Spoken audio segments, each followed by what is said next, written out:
La Google Search Console, c'est vraiment l'une des sources de données les plus précieuses pour analyser les performances de tes sites web. Là, par exemple, je te montre la Google Search Console d'un de mes sites, sur lequel j'ai déjà appliqué quelques filtres. Par exemple, je compare les performances sur 2 périodes différentes. Je mets donc côte à côte les 28 derniers jours et les 28 jours précédents, ce qui me permet de voir si ça s'améliore ou si ça régresse. Comme ça, je peux repérer les tendances dans mes données.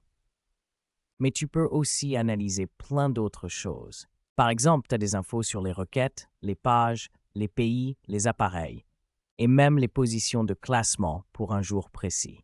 Mais tu peux aller encore plus loin, par exemple, en étudiant les mots-clés longue traîne ou l'intention de recherche, grâce au filtre de requête avec une expression régulière. Bref, l'interface web est déjà assez puissante, mais le souci, c'est que si tu veux refaire cette analyse sur un autre site, il faut tout reconfigurer à chaque fois. Et si tu veux vraiment creuser dans les données, le dashboard de la Google Search Console ne va pas t'aider, même s'ils ont ajouté récemment des fonctionnalités d'IA, comme la possibilité de poser des questions sur tes données, mais franchement, comparé à des outils comme ChatGPT, Claude ou d'autres IA qui savent analyser les données, c'est pas terrible. Bien sûr, tu pourrais exporter les données et les importer, dans Claude Code par exemple, pour les analyser. Mais en fait, il y a une solution bien plus pratique. C'est justement pour ça que j'ai créé une CLI, donc une interface en ligne de commande, pour l'API de la Google Search Console, ce qui te permet d'accéder à toutes tes données du dashboard directement dans ton terminal, et aussi de les rendre accessibles à tes agents IA. Pour que ce soit plus clair, tu peux utiliser la ligne de commande toi-même ou bien l'intégrer à un autre système.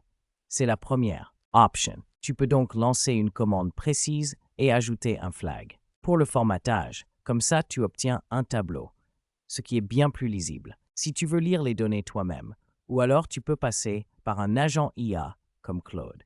Code qui va utiliser une skill dédiée et qui connaît la Google Search Console CLI. Donc au lieu de tout faire à la main, tu laisses Code utiliser la ligne de commande. Il va alors récupérer les données directement via l'API Google Search Console. Et ensuite, il pourra aussi analyser les données pour toi. Voilà, je vais te montrer comment ça marche concrètement.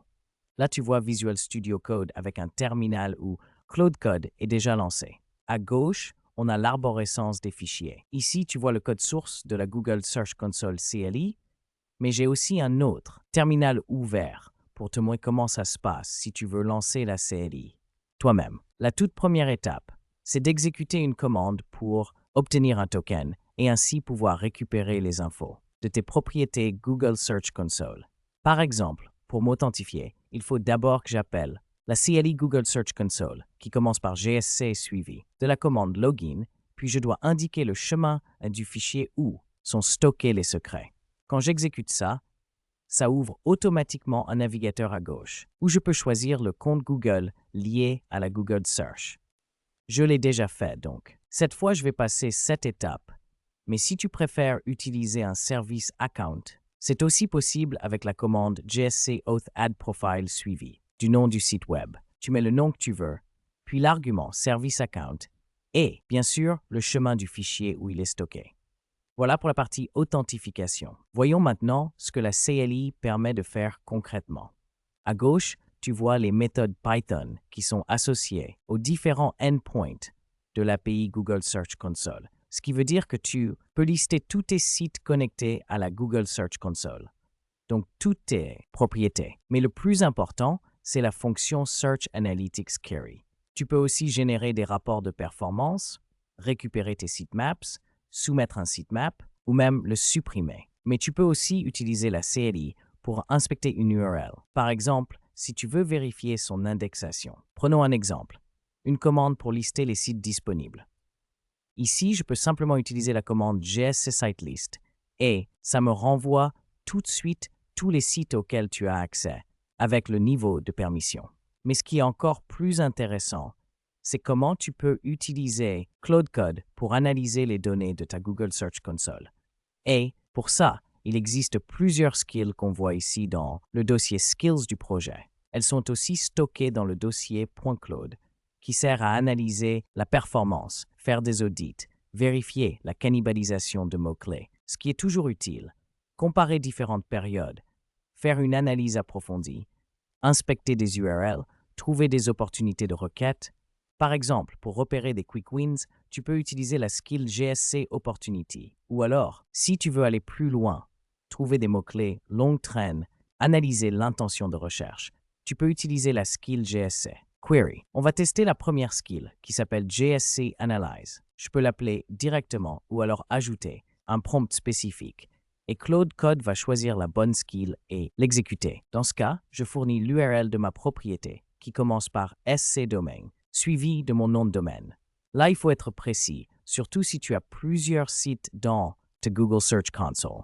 Mais si jamais tu ne connais pas l'URL de la propriété, Claude Code va essayer de récupérer les données. Et s'il y a une erreur, il lancera aussi la commande GSC Sites. Comme ça, il pourra finir par trouver la bonne propriété.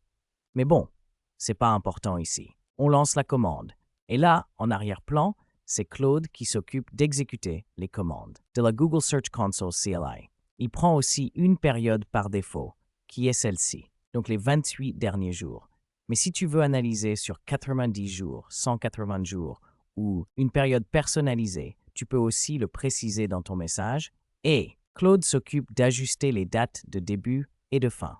Et voilà, Claude Code a fini l'analyse. Si on remonte en haut, on voit qu'on a un résumé pour la période, avec le total de clics, d'impressions, le taux de clic moyen, la position moyenne, mais aussi des infos plus détaillées comme le top 10, des requêtes par nombre de clics, avec une analyse. Si ces clics viennent de mots-clés de marque, tu as aussi un tableau pour les pages qui performent le mieux, suivi d'une analyse par appareil, mais aussi des quick wins, c'est-à-dire là où tu as beaucoup d'impressions, mais la position actuelle n'est pas top. Donc là, j'ai des recommandations pour les pages, mais aussi pour les requêtes. À côté de ça, on a aussi une analyse du taux de clic et d'autres éléments, où ça peut valoir le coup de creuser. Du coup, Claude te donne déjà des recommandations sur ce que tu pourrais faire. Ensuite, et si tu veux aller plus loin dans l'analyse, tu peux simplement poser une question de suivi, ce qui est vraiment pratique pour analyser les performances de ton site. Mais imaginons que je ne veux pas lancer une skill précise et que je préfère juste poser une question du genre « Analyse le site Marvomatic et retourne tous les mots-clés longue traîne de plus de 4 lettres ». Et si on veut aussi catégoriser les données selon l'intention de recherche, il suffit d'ajouter un truc du style et classe les requêtes selon les intentions de recherche spécifiques. Et voyons ce que Claude va faire. Là, on voit qu'on a une analyse des mots-clés longue traîne par intention de recherche. Les données viennent de la Google Search Console, avec la période du 1er au 29 mars. Si on descend, on voit l'intention informationnelle, donc des utilisateurs qui cherchent à comprendre un concept sans être prêts à acheter, avec toutes les requêtes extraites de la Google Search Console pour ces données. Et si on descend encore, on a aussi l'intention commerciale, toujours avec les requêtes issues de la Google Search Console. D'ailleurs, c'est bon à savoir, si tu poses la question à Claude Code dans une autre langue, il fera l'analyse de l'intention de recherche en fonction de ta langue cible. Donc, il n'y a pas de valeur codée en dur pour des mots-clés ou expressions, par exemple en anglais ou dans une autre langue. Et bien sûr, tu as aussi les données pour les autres intentions de recherche, comme transactionnelles ou navigationnelles, avec à chaque fois des recommandations sur ce que tu pourrais faire pour améliorer la visibilité ou, plus globalement, la performance du site. Prenons un dernier exemple avec la skill de cannibalisation de mots-clés. On peut la lancer directement, vu qu'il y a déjà des données sur le site Marvomatic dans le contexte. Donc, pas besoin de prompt supplémentaire. Voilà, Claude Code a terminé.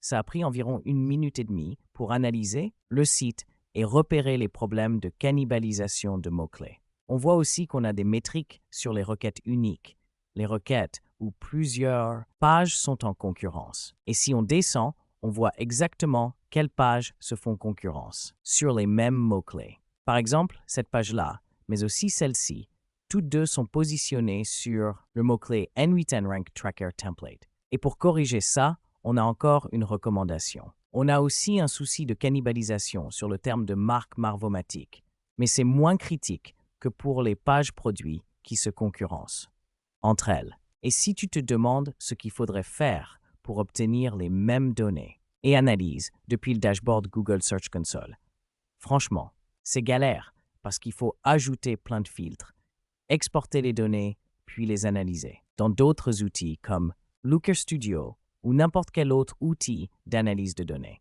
connecté à la Google Search Console. Et le problème avec la plupart de ces outils, c'est qu'ils sont soit nuls, soit chers.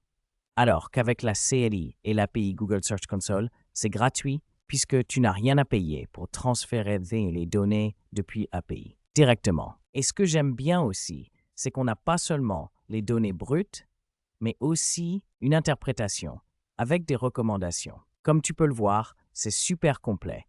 Et identifier tous ces problèmes à la main, ça prendrait un temps fou, surtout si tu dois le faire pour plusieurs sites. Voilà, c'est tout pour la CLI de la Google Search Console API et pour les skills de Claude Code. Si tu as des questions, n'hésite pas à les poser en commentaire.